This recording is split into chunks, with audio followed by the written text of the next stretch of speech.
attention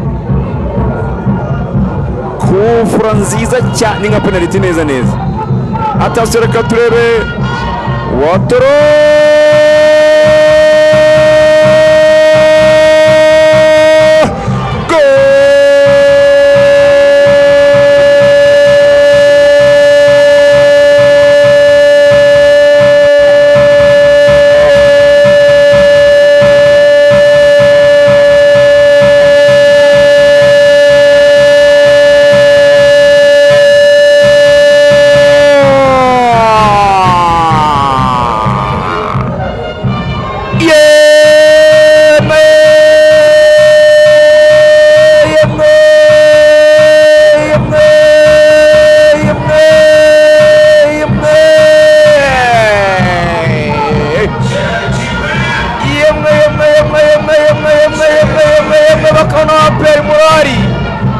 bafana banyamukandagira mu kibuga kikarasi bitutu murahari.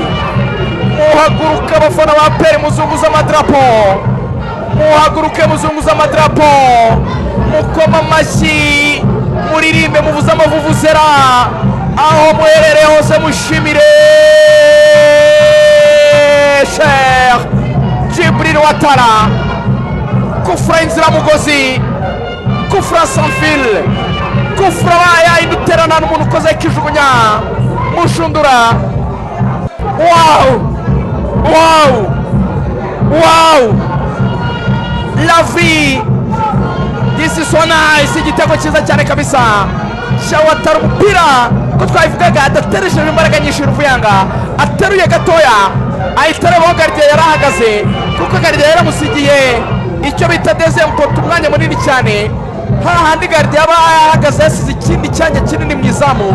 Ouattara aravuga ati ntabwo wandusha ubwenge hariya wasize, niba ushaka ko ngitera ngo ukore parade ukuremo. Ahita mushota gardien atatekereza kuri premier poto. What a goal! APR kimwe kuri kufura nziza cyane. Igitego cya Sheikh Djibril Ouattara, ikosa rikorewe na Lafdao. Gasogi United ubusa. Ikibazo aravunitse. Ouattara wa mutsidore arimo arakanda hano. Nyuma y'itako uri uteye ubwoba, uteye ubwoba ku bajuwe. Imvune za APR nazo zimeze nk'iza Arsenal. Kigaragara kimwe mu bintu byakoze APR ni umutoza ntabwo yigeze agira abakinnyi be bose igihe abashakiye.